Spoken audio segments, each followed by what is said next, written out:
Welcome to my Rushing Waters Paint Along Part 3. This is a narrated step-by-step tutorial component of this 4-part video set. The photograph on the right was a reference and inspiration for this painting. While I liked the photograph, I wanted to do a little bit more with the color in my painting, so I chose to make it a much more colorful painting. I wanted it to be more vibrant and play on the light a little bit more than what the photograph did. This is the sketch for my painting, and as I mentioned in part 1, this is available for download on the video page of my website.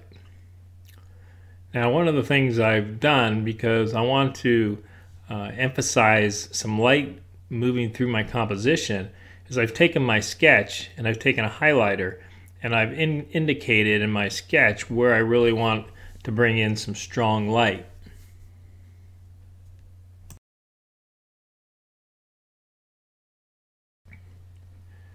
I'll be using some various masking techniques for this painting, and the first one is I'm going to be cutting a frisket out, and I use clear packing tape for my frisket.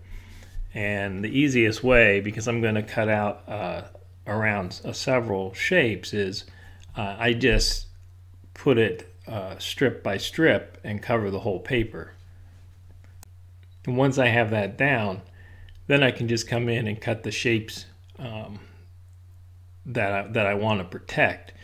And if I'm just doing a few objects, I just put the tape around the area that I'm doing it and cut it out. But because I'm going to be doing a few different shapes around this composition, I'm covering the whole paper. And one of the things I'll mention is I'm working on a sheet of paper that's 11 by 15 inches. A lot of times, if I was working on this type of a subject matter and composition, I'd be using a full sheet of watercolor paper. But for the sake of this demonstration, it's much better to work on a smaller format, so I'm using a quarter sheet of watercolor paper. Now, I know people ask me if the tape damages the paper. I really don't have too much problem with it.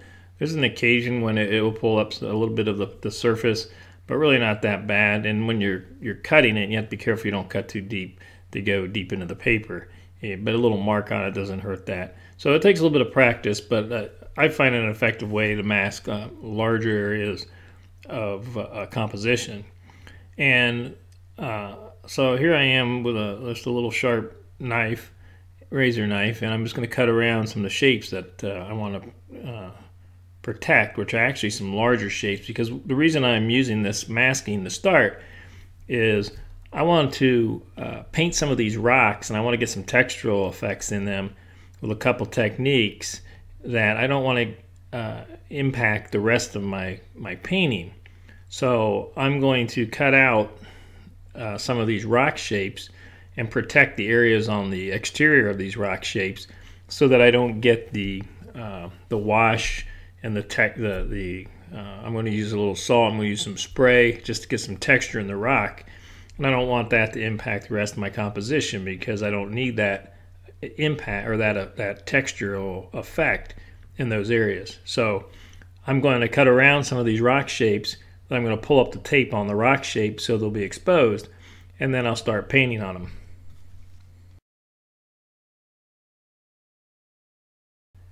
At this point, I've done quite a bit of cutting, and it takes some patience, but to me it's a good way to get the result I'm after, and in the long run it's worth the time that it takes to do it for me and my process. So now that I've got the areas cut, I'm going to go and start removing the tape. And normally what I do is I just take the point of the knife and put it underneath a piece of tape to get it going and peel it up. So you can see here I'm pulling away, and now what I'm doing is I'm after to take off the masking that's covering the rock areas, because that's the area that I want to paint on, and I'm protecting the areas around the rock shapes.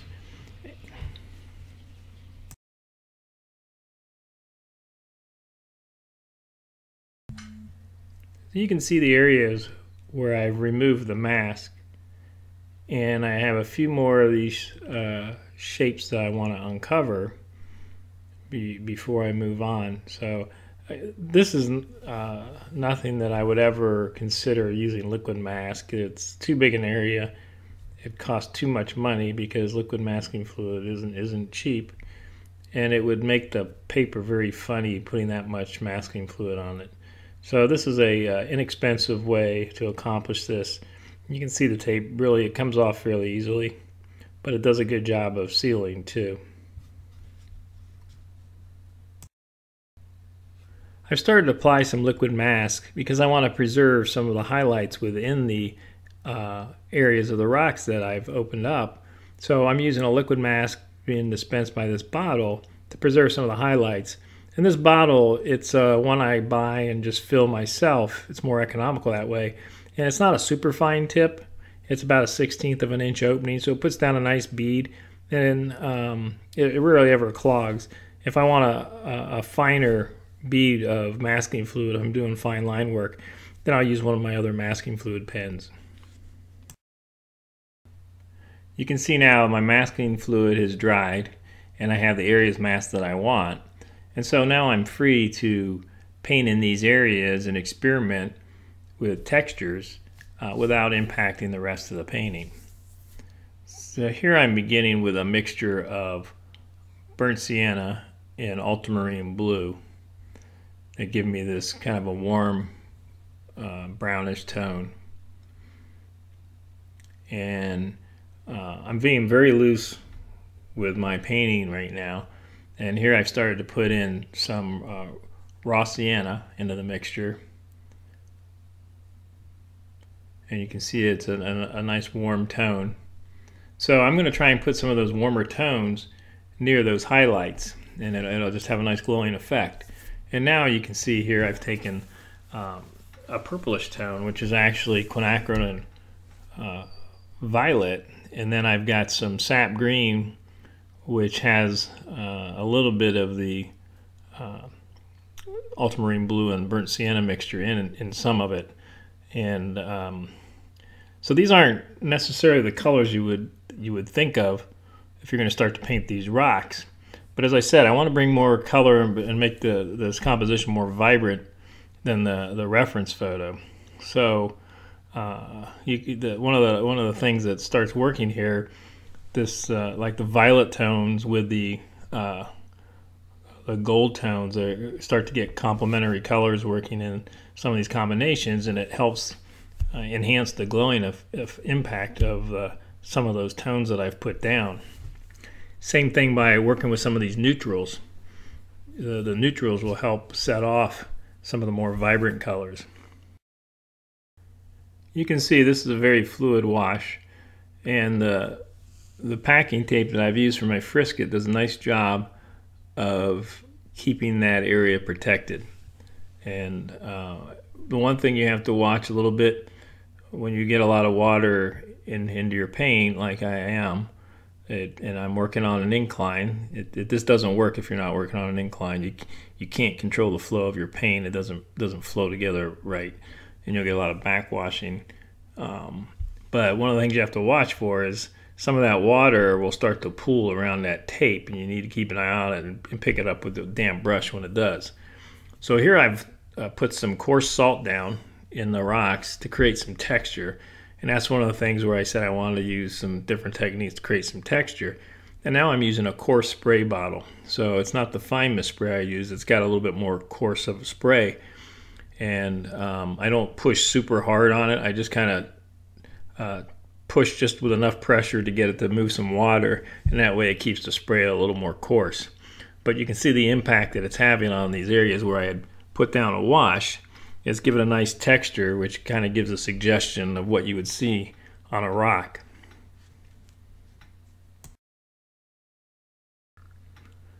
So now I'm going to move on to another shape here, but I have to keep an eye on the areas I've already painted and make sure that the water doesn't pool too much and start to backwash on me. There's sometimes a backwash effect actually, and something like this isn't bad, but I need to be in control of what's going on with the paint on my paper. And now you can see I've got a very green tone here that I'm putting in.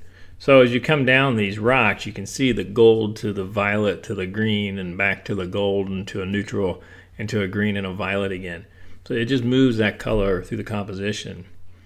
And actually, even though the actual photograph wasn't as vibrant as this, it does have elements of these tones going on. The mossy green on some of the rocks and some of the reflection of light that gives you somewhat of a this gold tone, and the different minerals that actually show some of this purplish red. So it's really, again, interpreting, I will say interpreting what you're seeing and then suggesting it. So I'm suggesting these textures and I'm enhancing these colors to bring this scene a little bit more to life than just the kind of the muted colors that were in the photograph. That's just what I'm after. That's the effect I'm after in this painting. So I'm continuing with my rock shapes here, and that very gray looking neutral is still a mixture of ultramarine blue and burnt sienna, which complementary colors. They give you these nice neutrals and these neutral grays. In one of my recent videos I talked about charging your washes with color, and that's what I'm doing here.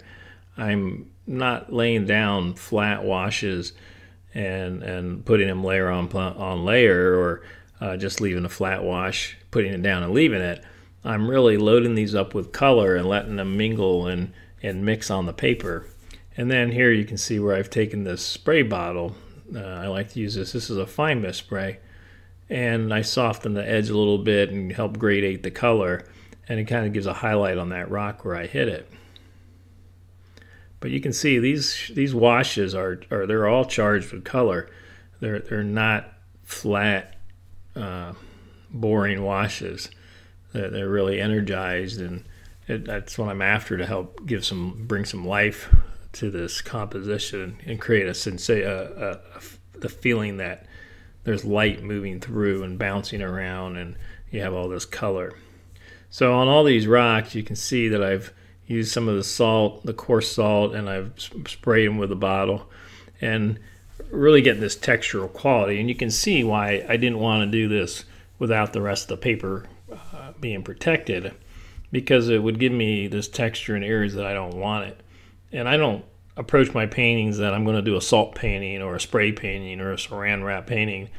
I just use the technique that works for the result that I'm after. And on these rocks, I wanted to have this kind of a granity feeling texture that you see in some of these river rocks, and this is an effective way to do it. So I try not to get too gimmicky and gadgety and just say I'm going to do a salt painting. That's just not how I approach it. But if it's the right technique for what I'm after, I'll use it.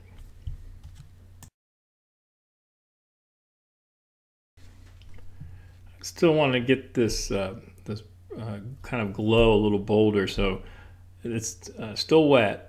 And I'm going to come in with some quinacridone gold, which is kind of a vibrant color, and hit it in a few of these areas to help get a little stronger glow that I'm after. And then I'm going to hit it there with that fine mist spray, which diffuses that a little bit. Now, one thing to keep in mind, once I dry this, and I'll dry this with a hairdryer here in a minute, it's going to be much lighter after it's dry. You lose quite a bit of the value with the watercolor once you dry it. So you can see I've dried it, and you can see where it's not quite as dark as it was when I put those washes on. But it's giving me a nice texture to work with, so I'm at a point where I'm ready to take this frisket off, and I'm going to start working the whole composition. The one thing you have to be careful when you are working like this is you don't want those rocks in the end, or those shapes or whatever you're working on, to feel like they're just painted on objects or like cut out of a magazine and stuck on, because they can get that kind of a stuck on quality working this way if you're not careful. You know, normally when I work on a painting, I try and develop the whole composition together. I don't start in a corner and work across to the other, and when I hit the other side I'm done. I don't paint everything in at once. I work with larger shapes and start to build my values. And but for this painting, this is a good way for me to get these textural qualities on the rocks. So I kind of isolate these areas when I start the painting and work on them, even though the other areas of the painting I'm not working on, I'm going to start now to integrate this painting, these shapes into the painting, and work it as a unit.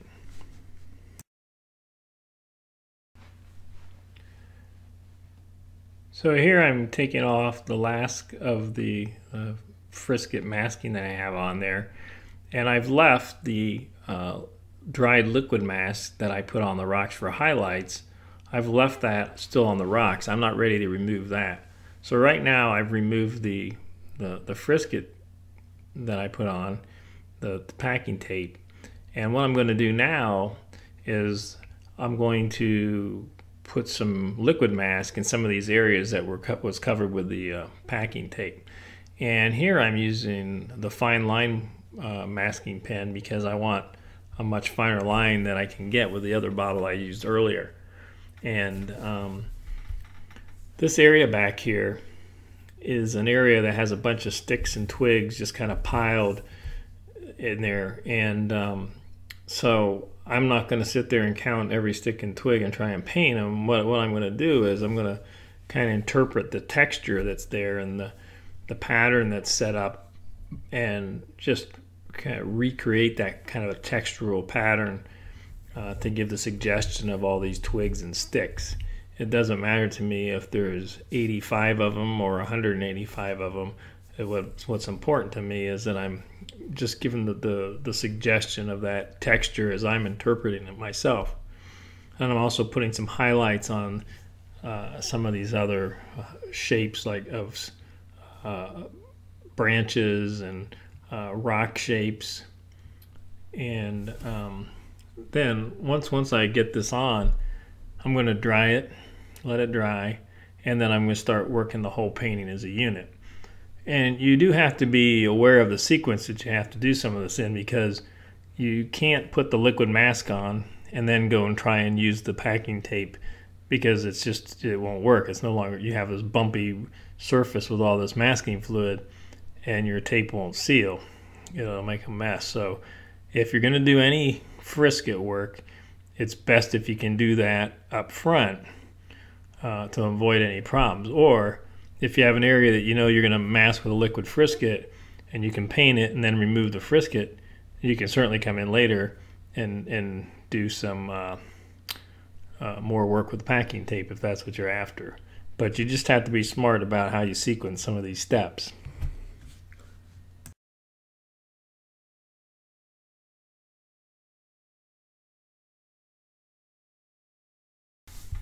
Here I'm using this fine line masking fluid pen, and I'm given the suggestion here of flowing water. So that's going to be an important part of this painting, because we have this flow of water coming downstream and it's coming over the rocks, and there's a little dip in it, and it sets up a pattern of light in the flow of the water. So this area where I'm at right now, there's water hitting rocks and it's going in different directions. So using this masking and these highlights to indicate the direction of the flow is a key element to what's going on here. So the water is hitting rocks and it's dipping, and then it's flowing in these different directions. So I use my masking fluid pen to try and suggest the direction of the flow, because what will happen is once this is dry, I'll come in with some darker tones and some washes, and that'll fill in between these linear marks that I'm making, and it'll enhance the effect of the making it feel like it's flowing a certain direction. And again, as you get into some of these areas where it's flowing over rocks and around rocks, the water goes in all kinds of different directions. And then as we move a little further back, there's an area here where the water is coming over top of a rocky area, and it's like a little dip, and you contour the flow of that water to make it believable. So you do the masking with the flow of that water and that in the right direction, and spacing, it gives that suggestion of water. So here I'm just putting some right now on this log that's kind of fallen, and this will be a highlight area on the log.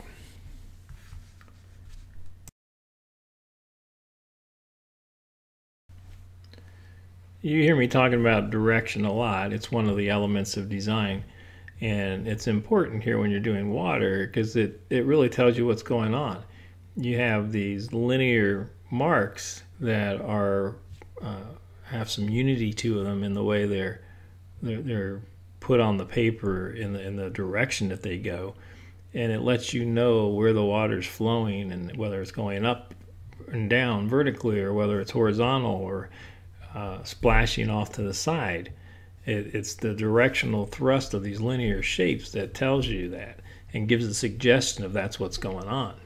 So it's very important right here as this water is running over top this kind of rocky edge, a little dip, that these linear shapes kind of contour the flow of that and the shape of that, the form that it has. And that's what makes it believable and tells the story of what's going on.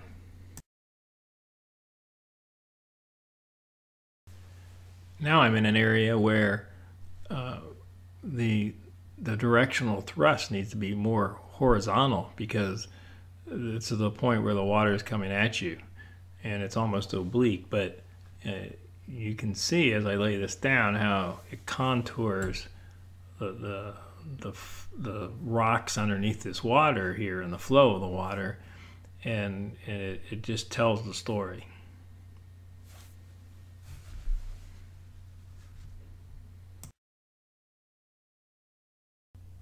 One of the things I like to do to bring a little sparkle to my painting is I'll take a toothbrush loaded with some masking fluid, liquid masking fluid, and I'll just splash it a little bit. I take those bristles and I pull them back and let them go, and it just gives a light spray. And sometimes I hit it against my hand, that gives a much coarser effect, and sometimes little drops. And I don't want that big of an impact for this painting, so I'm just, again, pulling back the bristles and letting it spray kind of a textural quality. And when I pull that off, it'll just give a little bit of sparkle in the composition. So now we're well into this painting in terms of time, and but there's been a lot that's gone into the preparation and the masking of this painting, more so than obviously if it was just doing direct painting without any kind of masking process. But in this particular instance, to me it's the right approach, and it gives me the result that I'm after. And as the masking fluid, as we were talking about the directional thrust or the directional flow, now that I'm applying washes, those washes are going to take on the same quality because of the masking fluid that's there is going to break up the wash I'm putting down, and it's going to help carry that direction into the tones of paint that I'm putting down.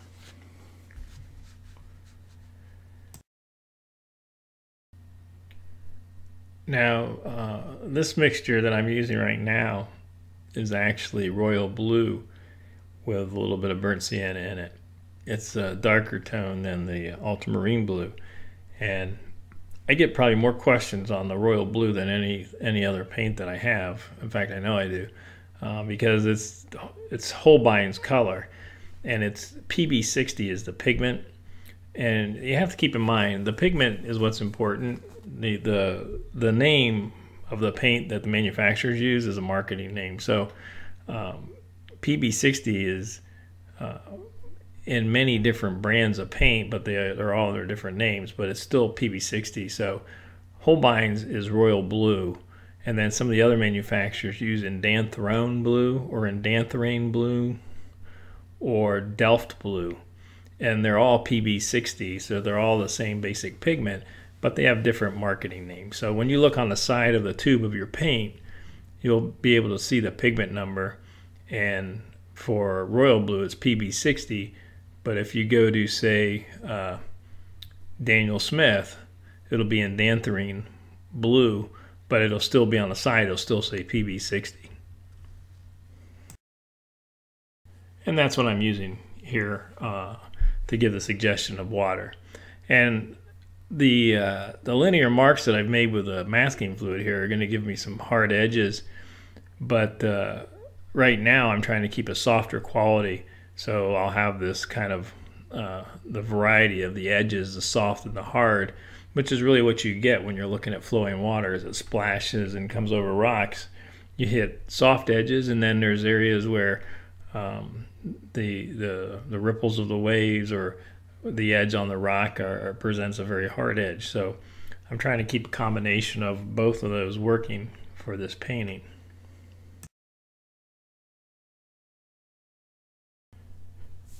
Next, I'm going to start working on some of the branches and logs that are laying around in this painting.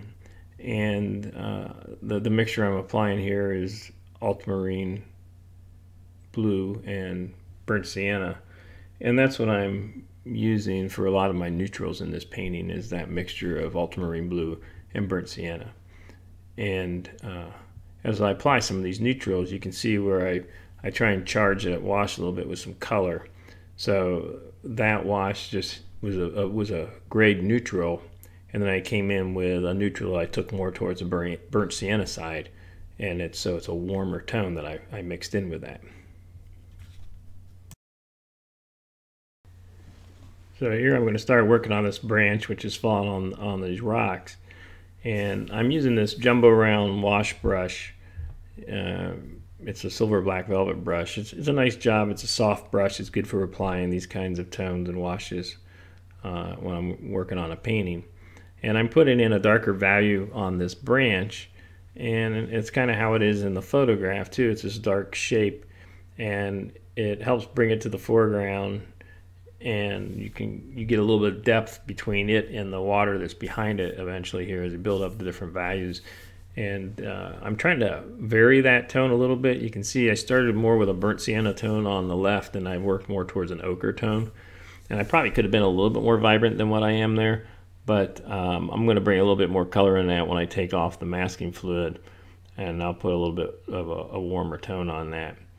And here I'm working in the background, just making brush strokes to suggest some of these branches, and I've got masking fluid back there. So those 3 brush strokes I made indicate some of these larger branches which are leaning there, and there is masking fluid, so there'll be some highlights on those branches. But the area I'm in now is more of a texture I'm trying to recreate. There's a lot of these fallen branches that have piled up on these rocks, and I have no intention of trying to paint each little branch in the photograph. What I'm trying to do is suggest that texture that pile creates visually.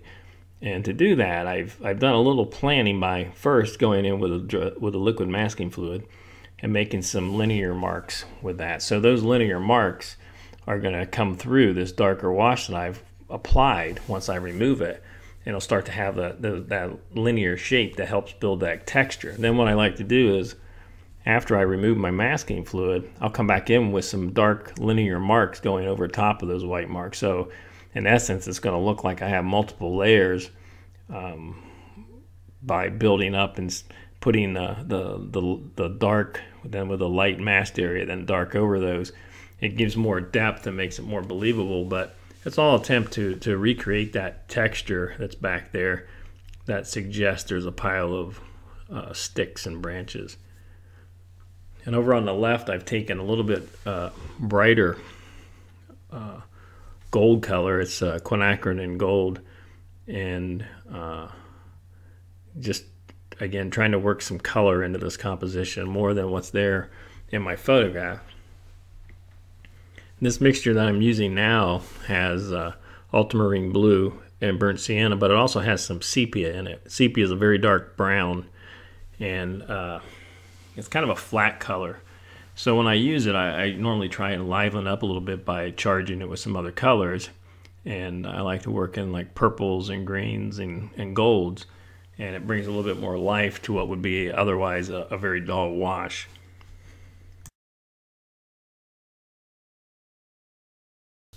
What I like about using the sepia sometimes, I don't use it that often, but it does give a very dark when you need it. And you can see here I'm starting to mix in some of these other colors. It's a little hard to read, but there's a purplish tone there and kind of a reddish burnt sienna tone. And those are ways that, again, to help liven a wash rather than just having a one-tone flat. If I were to just take sepia and put a flat wash on there, it wouldn't be near as interesting as having some of this variation of tone that's been worked in.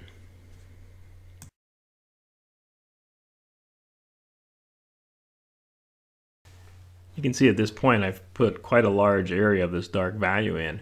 And at this point, I'm not thinking a particular rock or stick or anything. I'm thinking big dark shape. And if you look at that large dark valued area that I've placed, that's what I see, is this big dark shape behind my light shapes. And that's really how you have to think when you're composing your painting. And then you do this when you're forced to do this when you're working with value sketches. But you have to see shapes, and you need some major shapes in your painting for good composition. You can't have everything to be a chopped up composition with all kinds of equal little pieces all over the place. You need some big shapes, some medium shapes, some small shapes. So eventually here I still start to see branches and some of the subject matters there, but I'm just thinking more as that whole area is one dark shape that's kind of backing up some of the lighter and middle value areas.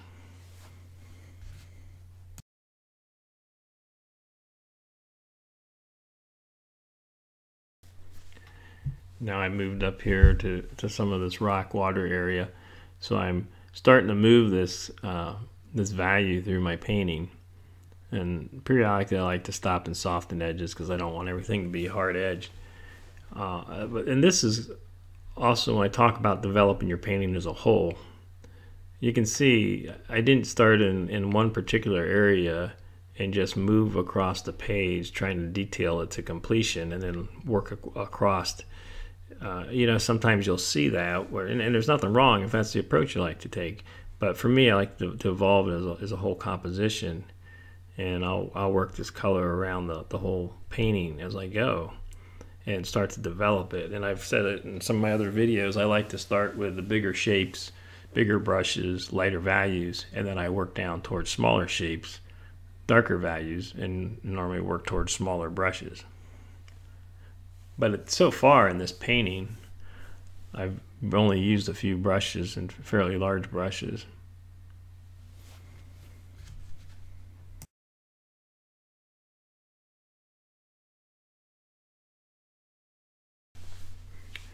Now I've changed my brush and I've got a 1/2 inch flat, and I'm doing that because of the nature of the marks I'm trying to make. This current of this water, there's some very thin linear marks, and it's much more effective to do this with a flat brush. So I'm using a 1 inch flat or a 1/2 inch flat, and now I've got actually a greenish tone, a dark value greenish tone, which is some sap green with a little of the neutral mixture I had from the ultramarine blue and burnt sienna to darken it a little bit and make it a little neutral. And here again, when I talk about direction and what I did with the masking fluid, I'm trying to give that suggestion of direction with these brush strokes and how I'm applying this. And now I'm going to come down that, so I'm kind of contouring that waterfall. And direction again is a very important design element. And here I'm building up layers, so I have the pure white, which will be revealed when I move the masking fluid. I've put down a soft edge, kind of a blue tone earlier, and now I'm coming in with this darker greenish wash on top. So it's this continued play of layers that eventually comes together to form the finished painting. And the one thing I'll say is throughout this process, I'm constantly drying my paper. I'm trying to lay down, while they're loose and they're gradated washes, And there's times where I'm definitely mingling the colors, such when I'm doing the rocks. There's other times where I want these gradated glazes to stand on their own and be clean layers. So I'll put down this tone here on top of the blue, like I did the blue on this water. I put that down, then it's been thoroughly dry for some time, and I've been painting in other areas, but now I'm coming back with this other layer of this darker tone. But I still want this to be a clean layer. I don't want to mingle this with, say, the blue or anything. It's going to dry. I'll dry it, and it'll stand on its own as a nice clean layer.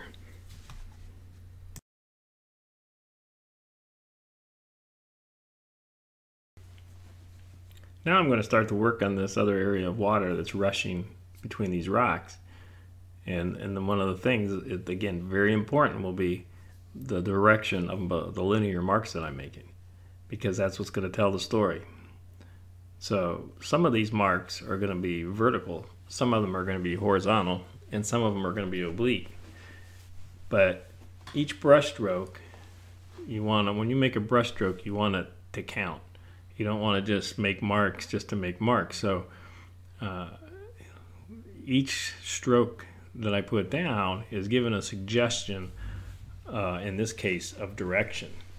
So you can start to sense some areas where the water's rushing forward, and other areas it's hit something and it's disturbed and it's vertical or it's dropping.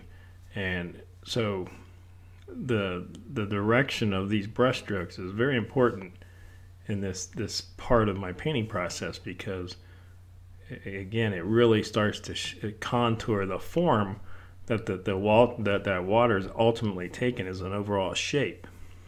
And you'll see that I turn my brush on its side and I make a mark, and they're linear marks that I'm trying to make, some wide, some skinny. I'll use the end of the brush, I'll use the corner. It's important that you really learn how to get the most out of your brush. You don't need to always go to skinny little round brushes and try and paint things. You can take a nice large brush or a medium brush and a flat brush and just make a few brush strokes that tell an awful lot without having to noodle it out with a little brush. And they'll look fresher when you can make them with a few brush marks. And you can see this value has been worked throughout this composition now, this very dark value.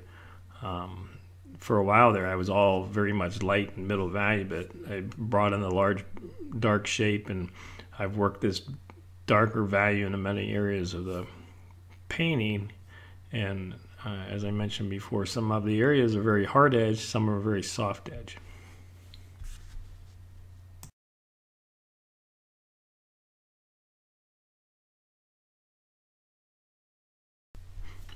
This is another area where you need to put some dark values, and I have a little bit of some elements of direction in here too, these brush strokes to suggest where branches might be going or leaning. And eventually I'm going to end up toning this shape down towards the back. There's kind of a big log that fell and is leaning there, and I'm not real happy with the way it's sitting there right now. It just kind of feels floating in space. And I'm already pretty dark on either side of it, so I don't have a lot of options in terms of lightening those areas up. So I'll probably eventually put some washes over top of that just to push it back and make it not so obvious. I really don't want to draw the eye there. I'm trying to pull the viewer more towards the right there where the water's coming down and flowing, and build a glow and some darker values there, but some contrast. But that area up in the top left is really not where I'm trying to draw the viewer. And right now that log kind of hanging there is what it looks like is doing it too much to draw somebody into that. So eventually I'm going to tone that down before I finish this painting.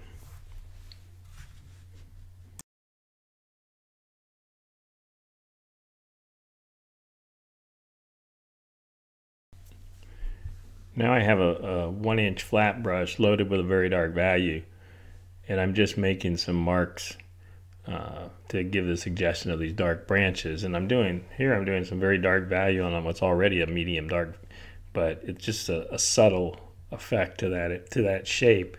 And here it's more pronounced. I'm putting the same marks, but because I'm doing it on a lighter valued area, there's a greater contrast. And it starts to suggest that texture of branches just kind of laying there. So that's what I'm after. I'm not, as I said, I'm not trying to render every little stick in this painting. There's areas where I just want to build the texture.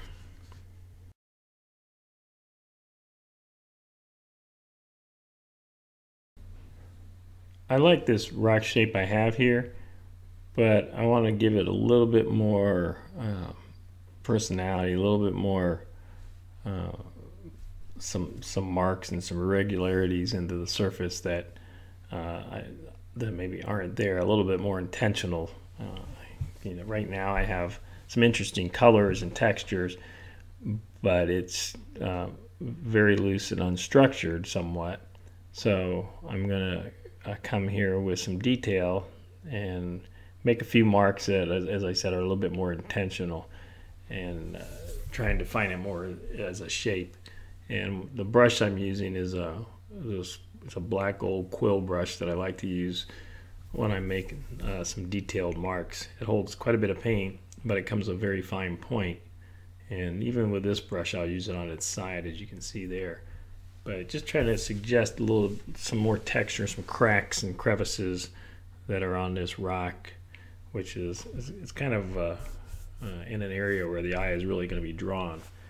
And so I wanted to just do a little bit more to that. And I probably will do even more once I remove the masking fluid, to put a little bit of a gold tone glow in that area.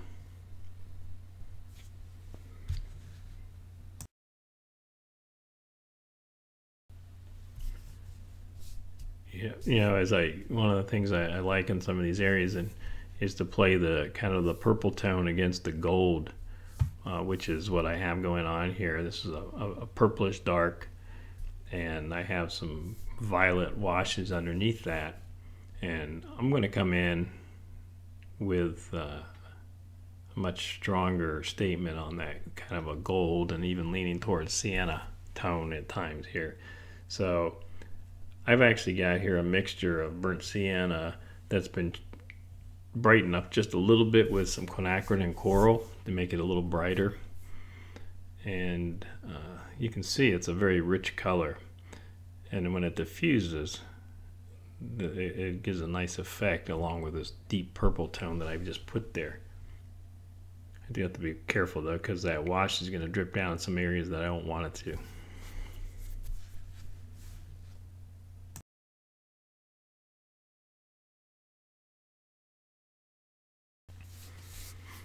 Now I'm putting some darker values in some of these shapes to the right of that rock that will be contrasting to it, and I'm going to put some of that dark purple tone in those shapes, and it's really going to help set off the leading edge of the other rock that I was just working on, because of the complementary nature of the two colors. So I'm going to get some darker value pigment, and I'm going to really take that area in this corner down to a dark value, and it's got some neutral mixed in. So combination of having some purple tone and neutral will really make that gold color on that rock that's its leading edges right against those colors. It'll really make it more vibrant, because it's juxtaposed against the neutrals and its complementary color too of that purple. So those are some of the techniques you can use to really make color more vibrant and more exciting when you're playing it against neutrals or playing it against complementary colors.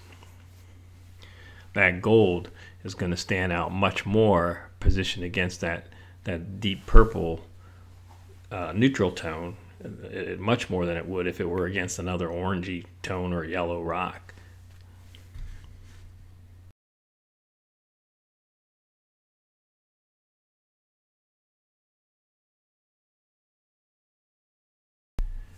I want to make this back side of this rock much darker than it is right now, and try and set it apart a little bit from this branch that's laying across the rock in front of it.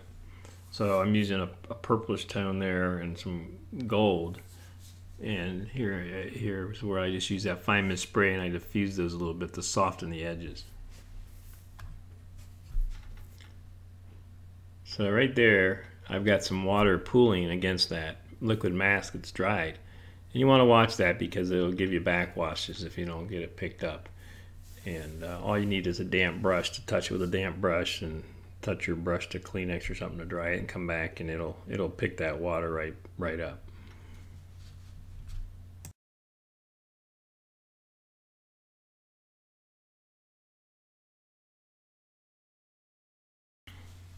I want to get a deeper value on this branch that fell across, and I still have a light edge there on the top left where it's been masked, so I can still differentiate it from the dark value that I just put on the rock. And I'm going to break this dark value I'm putting on this branch up a little bit. I don't want it just to be a solid line going across. It's just a slight interruption.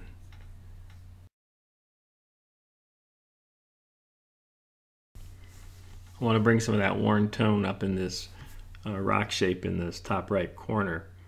So I'm going to apply some of this mixture, and this is quinacridone gold with some quinacridone coral and some burnt sienna in it. So I think burnt sienna can be, it's very useful, but it can be a little dull. And there's times I like to energize it, and a mixture of quinacridone gold and quinacridone coral make a nice bright kind of burnt sienna tone, and I'll use those by themselves or mixed in with burnt sienna. But it's helpful to bring that color up onto this other rock to lead the eye and do the composition.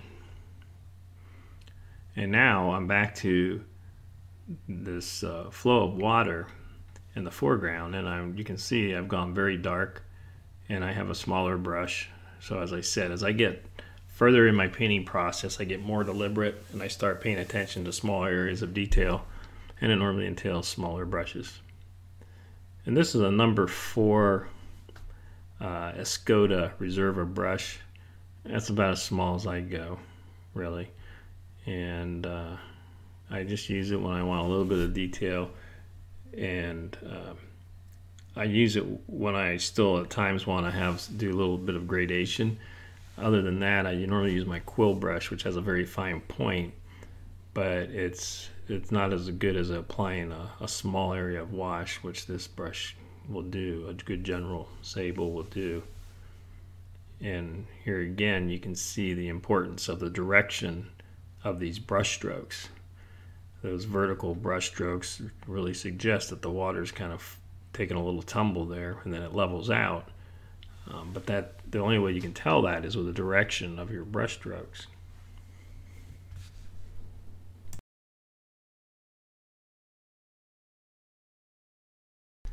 Now this value that I'm applying is kind of in the shadow area here between these rocks, and but I'll get out here to where this water is flowing, and here I'm just going to make a few marks, and again, not to overdo it with the direction, but as I make these marks in this kind of open area, right as I'm getting to, they're kind of saying I've got flat water here. It's running and it's rushing, but it's flat. And then it gets down here again towards the end where it starts to tumble, and some of those brush strokes start to say that the water's falling now over a rock, and that's the way you suggest the form of this water coming through. It's just by the placement of those brush strokes, and it doesn't take a lot. You can see with some of those areas where I've just put very few very dark value brush strokes, and it's enough to suggest what's going on there.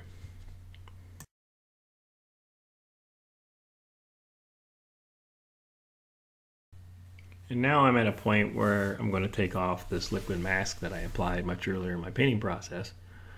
So I've got a rubber cement pickup eraser here, and you can start to see kind of the reveal of the white, very bright whites that have been saved.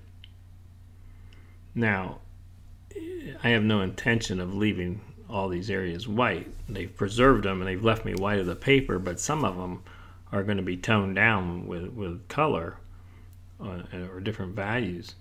But it's the opportunities there to leave it white or make it bright or tone it down wherever I want to. So it's this give and take process where you add some, you protect some, you keep building on it, and little by little your composition evolves. You can see to the left there where I have the suggestion of the branch textures.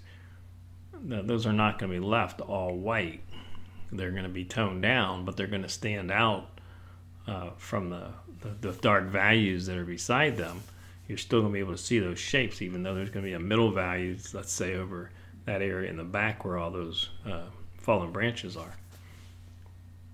So just because you saved it with masking fluid doesn't mean it has to remain pure white through the end of your painting. You have to decide what you're ultimately going to do with it.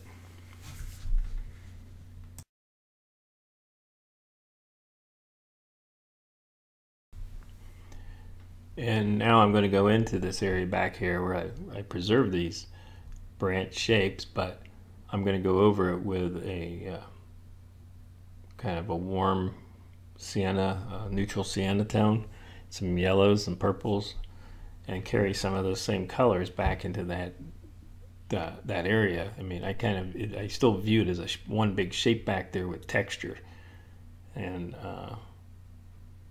I'm taking some different color here, and I'll leave a little bit of area where it looks like white light is hitting, but overall I've toned it down, and so the values have a much closer relationship on the value scale than they did when it's just pure white, but it's more appropriate for what's going on there. So again, just because you saved it with masking fluid doesn't mean you necessarily leave it pure white, but that's the way I got that texture, whether it's a pronounced texture with pure white or a subdued texture with a wash over top, which is what I'm doing now.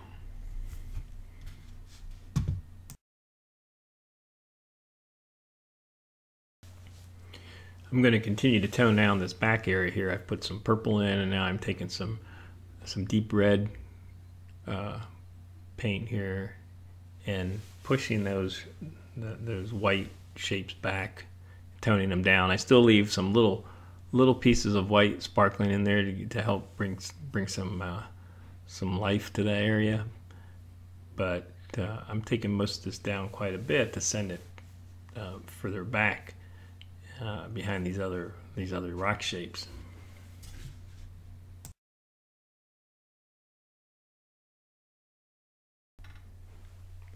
So now I'm toning these areas down. I'm taking some of that color that I've used in the other areas with this gold, and I'm going to take this opportunity to work some green into this area.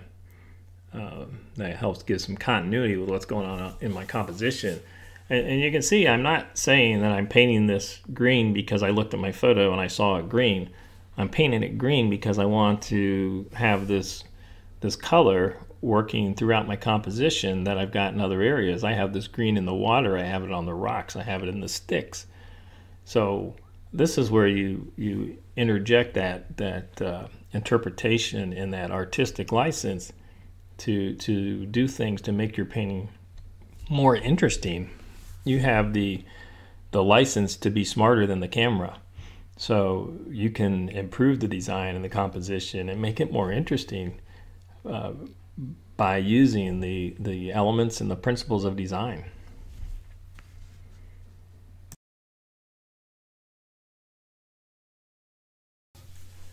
I think this next step that I'm about to take is something that people find very difficult to do. I've done all this brush work back here. I've layered it with masking fluid, and I've come in and put some washes on it, and I have a level of detail in there. But now I'm coming in with a big wash, and I'm going right over the top of it. So I think people feel that, oh my gosh, I've lost everything I put in here. Well, you really haven't, because those subtle nuances are still there. But this area needs to be set back a little bit more. It's still too much in the foreground feeling. So I'm taking a darker value wash, kind of a purple tone here, and I'm going over top of what I have here in the background to push it further back. And this area of this large branch or trunk that fell is leaning here. As I said, I'm going to tone that down because it's drawn the viewer in too much, and that's really not where I want to draw the viewer in. So here's where I'm coming in now, and I'm toning that area down with a darker wash and making it less pronounced. And two, when you're putting a wash like this on, you do it, I do it at least, thinking bigger shapes. So I just put that glaze over top of everything that I did back there without regard for whether it was on a particular branch or a rock back there. It was just a big shape, and that shape needed to be pushed further back, especially after I took my masking fluid off and brought a lot more lighter tones forward that again. So I think it's a hard step for people to take at times because they feel they're going to ruin what they've done, but that is the beauty of watercolor. When you're working with nice fresh layers that you dry in between, you just keep building this, building and building and building, and some areas you're going to have stark contrast. Other areas the contrast is going to be very subtle, but it's there, and it's those subtleties that really help bring interest to a painting.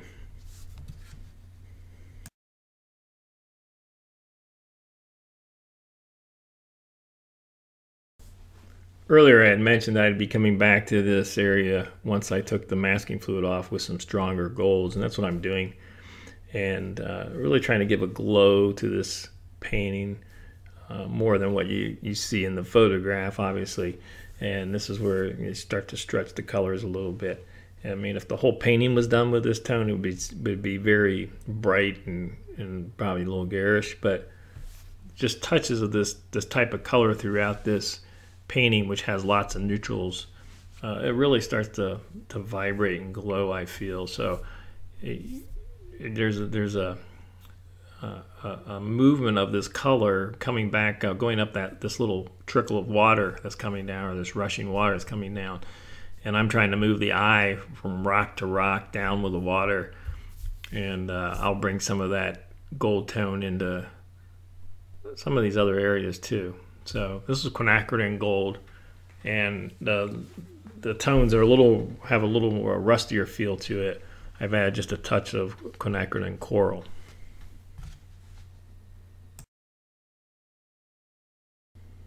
And here I'm putting a touch of some of this color on this rock in the foreground. Again, trying to lead that eye up along with that flow of that water with using this tone.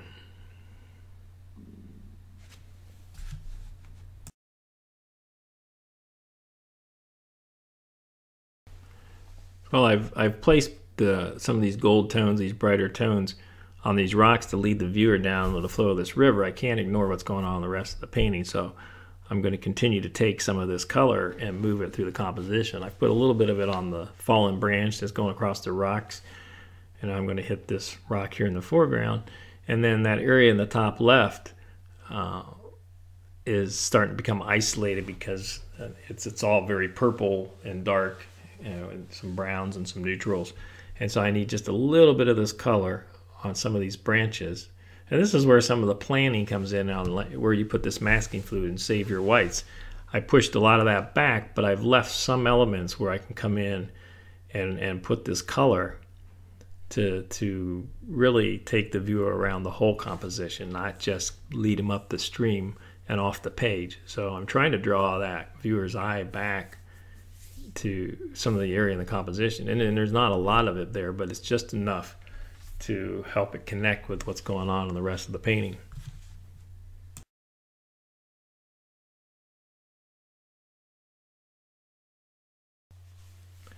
Now, even though I've toned this area down, it still bothers me that it's just still pronounced a little bit more than what I really want it to be. So I'm taking some dark value brush strokes and putting them over top of this just to break it up some. This big shape hanging out there in the background just really stands out and draws the eye in, so I'm going to tone it down still more.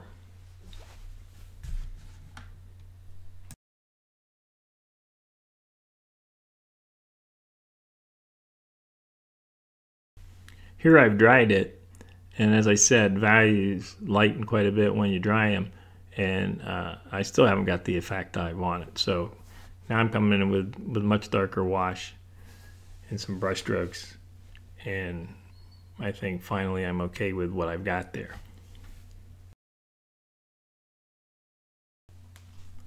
At this point, I have my quill brush. It has a very fine point, as I've said. And I've loaded it up with a very dark value. And I'm just going to work my way around my composition, cleaning up some of my brush strokes, some of the edges on the brush strokes where I want. I don't want to have some areas I have a little bit of a ragged edge, and I want to try and clean those up a little bit. So I'm going to take the time and go around the entire painting and just touch up a few of the edges. Not a lot, but just a little bit. So that's my painting, Rushing Waters.